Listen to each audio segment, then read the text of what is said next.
네, 말라기 12번째 시간이고요. 다음 주면은 말라기가 마무리가 됩니다.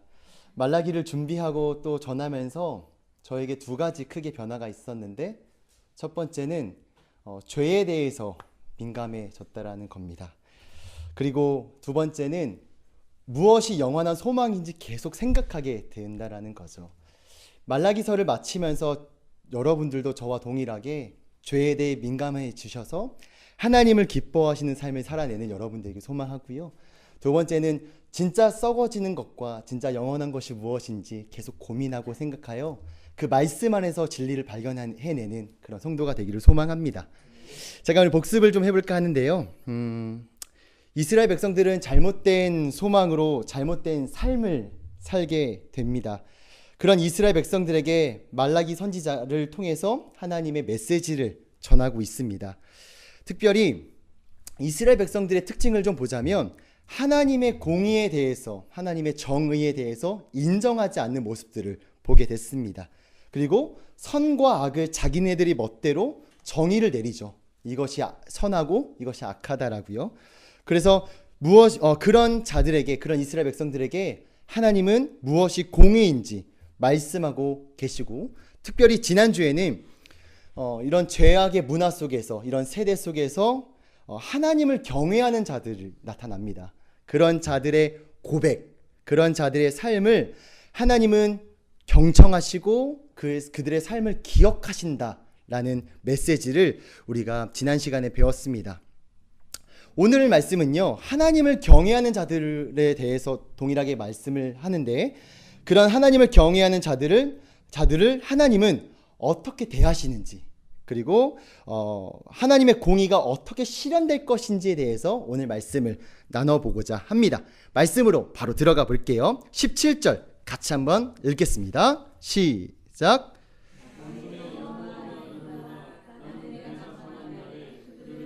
특별한 소유로 삼을 것이요 또 사람이 자기를 섬기는 내가 그들을 아끼리니. 여러분, 말라기서를 읽다 보면요 가장 많이 나오는 문구, 이런 반복되는 문구가 있습니다.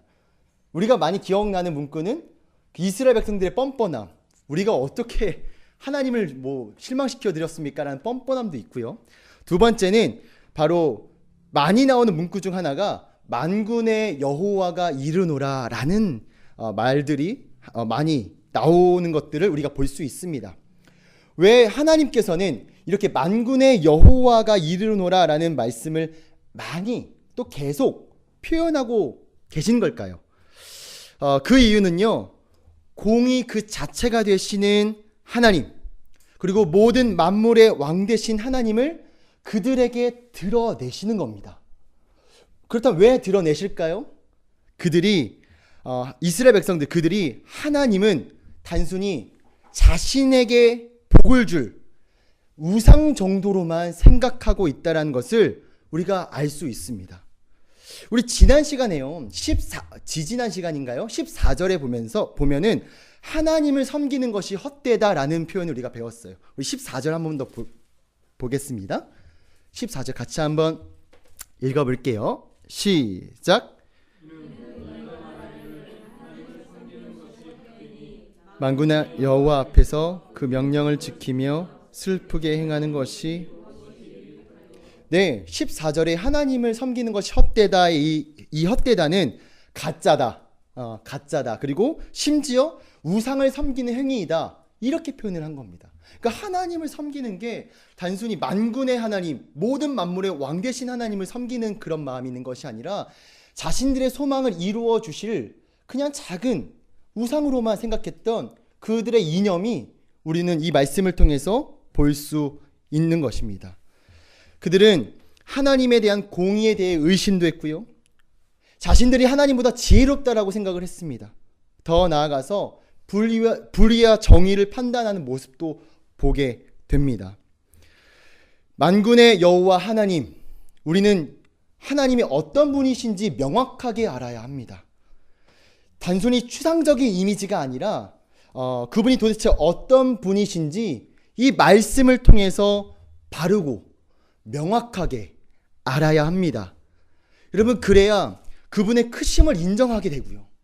그분의 크심을 인정하게 되면 우리의 작음도 보게 됩니다. 그러면서 무엇이 진리인지 알아가게 되는 과정일 테고, 우리가 우리의 위치를 제대로 찾아가는 것입니다. 그것이 바로 복이라고 성경은 말하고 있죠.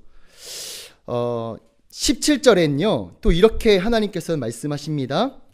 나는 만군의 여호와가 이르노라, 나는 내가 정한 날에 그들을 나의 특별한 소유로 삼겠다 라고 말씀을 하십니다. 여기에서 내가 정한 날이 전 궁금했습니다. 언제를 말씀하시는 걸까 궁금했는데 본문에서는 정확하게 언급을 하지 않더라고요. 이게 언제인지. 단지 심판의 날임을 우리가 알 수가 있는데, 이게 영원한 심판, 예수님이 재림 때를 말씀하시는 것인지, 아니면 역사적인 한 사건을 통해서 하나님께서 그냥 단회적으로 심판하는 것인지 알 수가 없었습니다.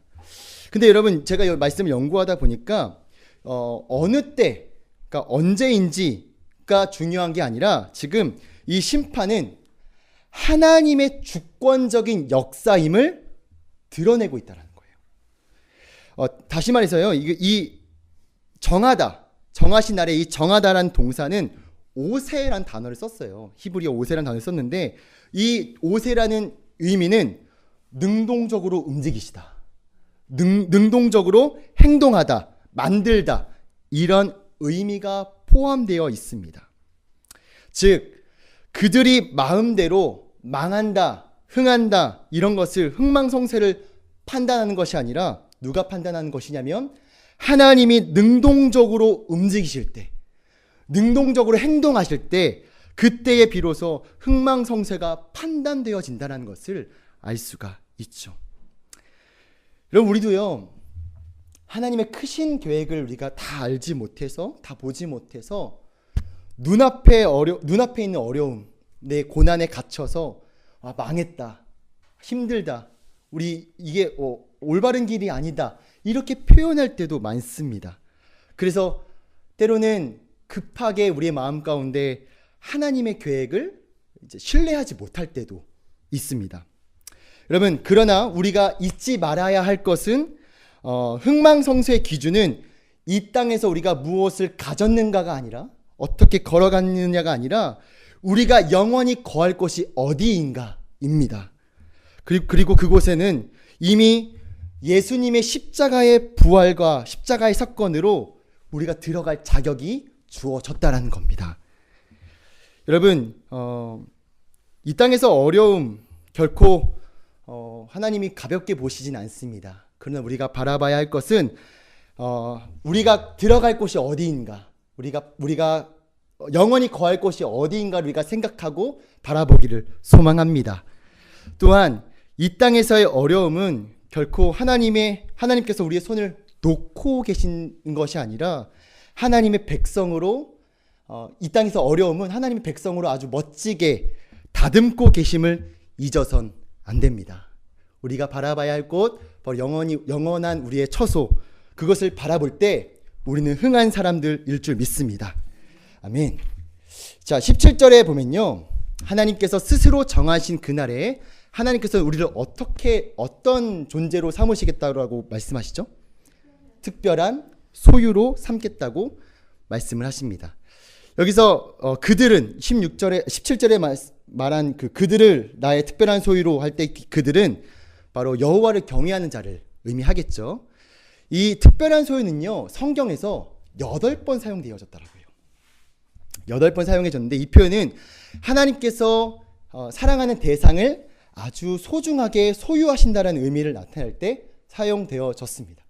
근데 너무 재밌었던 건 원어적으로 이거 풀어가 보니까 어원적으로 어떤 의미가 있냐면, 매우 소중한 것을 금고에 넣어두고 금고를 잠그는 행위래요.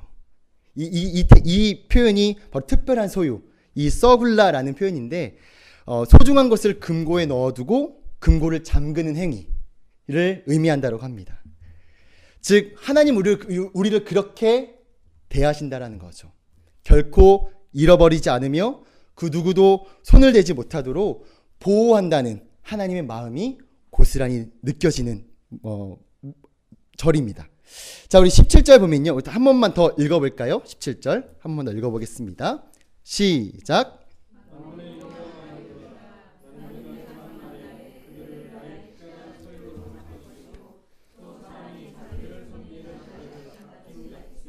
내가 그들을 아끼리니.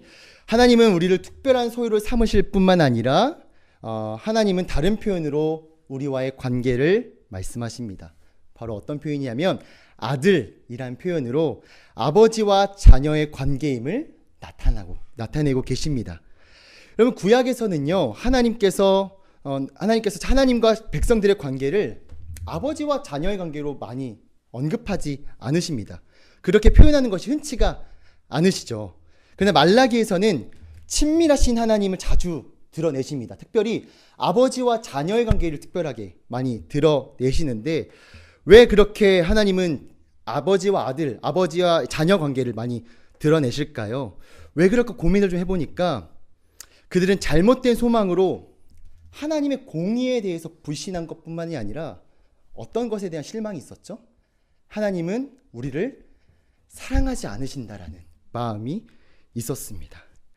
하나님은요, 공의에 대해 잘못 알고 있는 그 백성들을 보면서 그것도 속상하셨지만, 하나님은 그들이 세상에서 가진 것이 많고 또는 적고 이런 것들로 인해 하나님의 사랑을 판단하는 것에 대해서 하나님은 속상해하고 계셨습니다.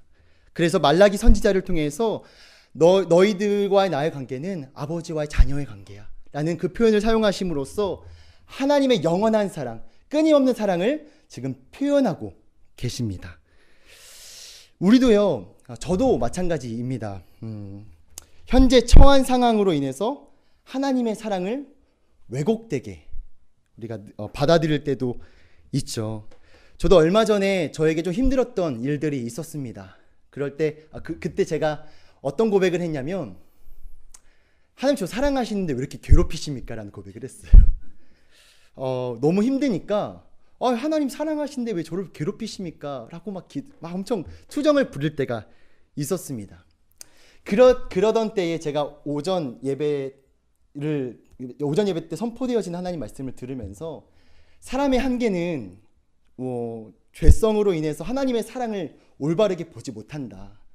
성령님의 도우심, 성령님의 조명하심이 필요하고 하나님의 은혜가 필요하다라는 말씀을 들어서 제가 구했던 게 뭐냐면, 하나님, 제가 눈앞에 있는 제 고난에 집중하지 않게 하시고 성령님 도와주셔서 진짜를 좀 발견하게 해주세요.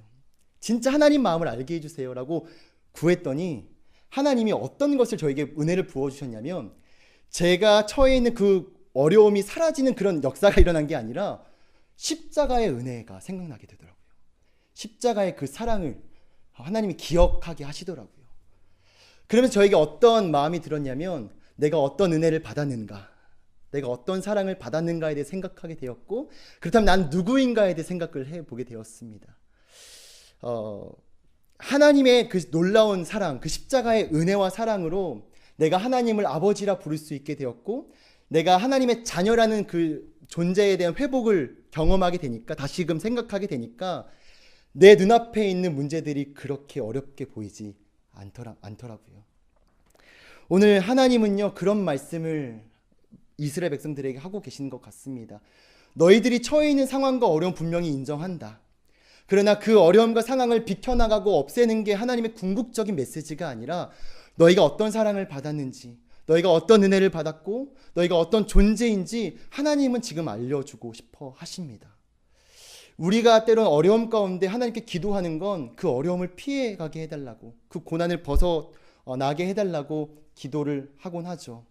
그 기도가 나쁜 건 사실 아닙니다. 근데 우리에게 영원한 힘이 되어 주실 그 진리는 어려움이 없어지는 것이 아니라 우리가 어떤 존재이고 어떤 사랑을 받았는지 그 기억하는 것, 그것의 가장 확실한 증거의 사건은 바로 십자가의 사건일 줄 믿습니다. 그 십자가의 은혜와 사랑으로 인해 내가 하나님의 자녀이고 하나님은 우리의 아버지이심을 여러분 기억하면 우리가 살아가는데 가장 큰 힘이 될 줄 믿습니다. 아멘. 자, 18절 한번 읽어보도록 하겠습니다. 18절 같이 한번 읽어볼게요. 시작.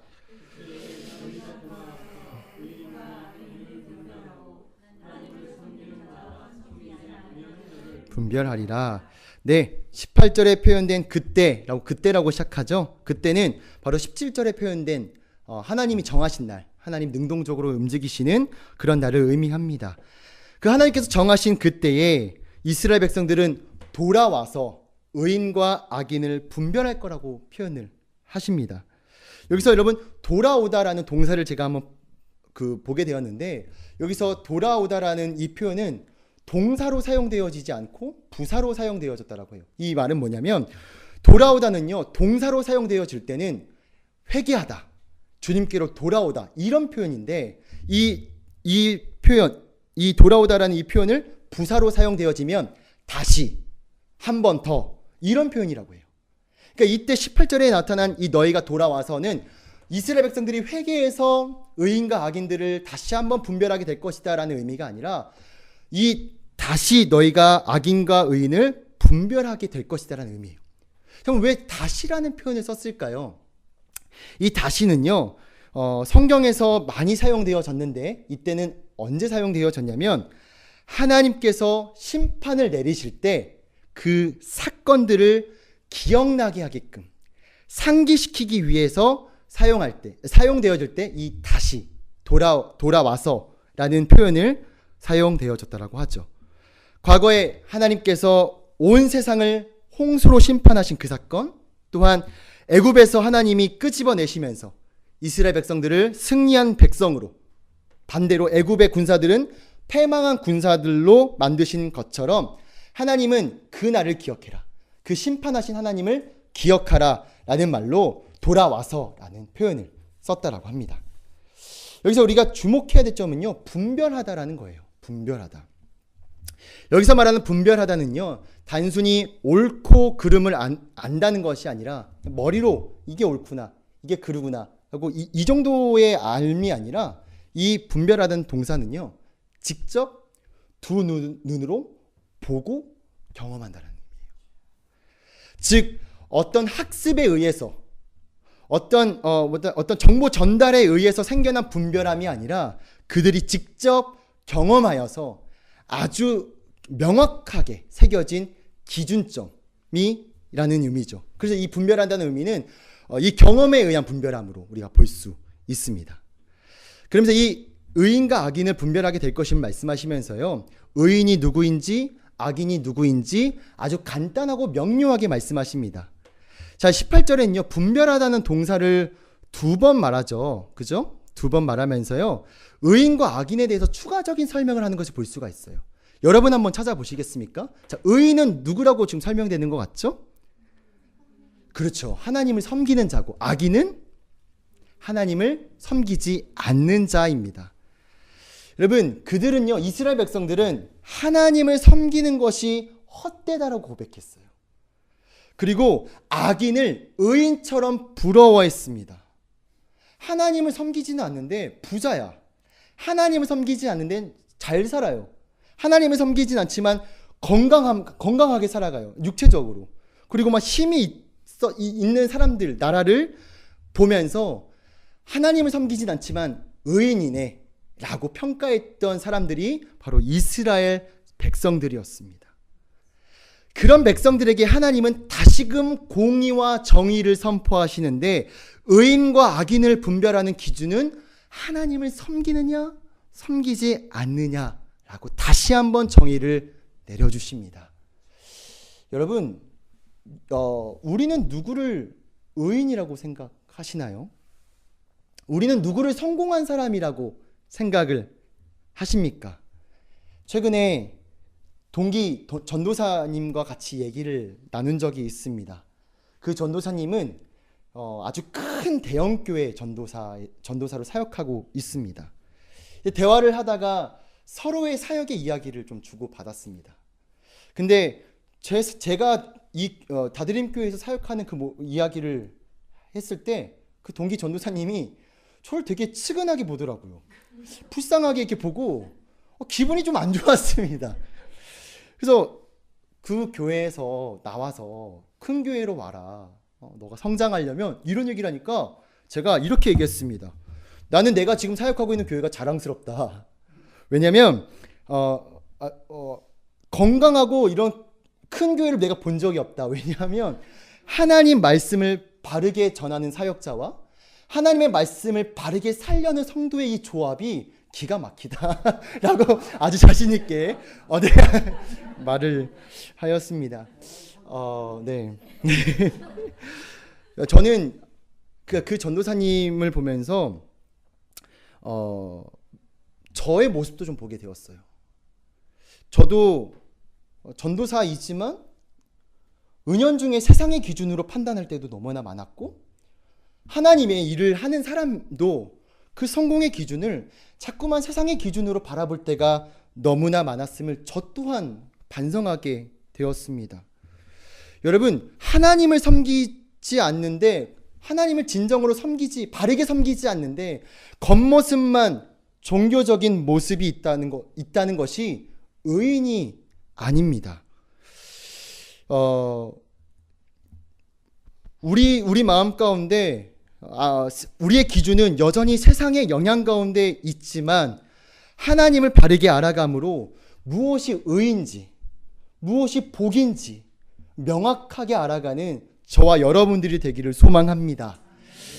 네, 말씀을 맺겠습니다. 여러분, 우리의 영원한 소망 되신 예수님, 우리는 그분만을 기다려야 합니다. 재림하실 예수님, 다시 오실 예수님이 우리에게 영원한 썩지 않을 소망을 주십니다. 그리고 그분은 우리를 특별한 소유, 그쵸? 특별한 소유, 그리고 자녀로 삼으셔서 새하늘과 새 땅을 들어갈 자격을 우리에게 주셨습니다. 우리는 그것을 보면서 뭐라고 여기냐면 의로 여기는 겁니다. 복으로 여기는 겁니다. 소망으로 여기는 겁니다. 여러분, 그럼에도 불구하고 이 땅에 살면서 갈등이 있죠. 어려움도 있고요. 힘듦도 분명히 있습니다. 그럴 때마다 이 이스라엘 백성들에게 말라기 선지자를 보내서 위로하셨던 것처럼 하나님이 다양한 방법으로 우리를 위로하시고 힘 주실 겁니다.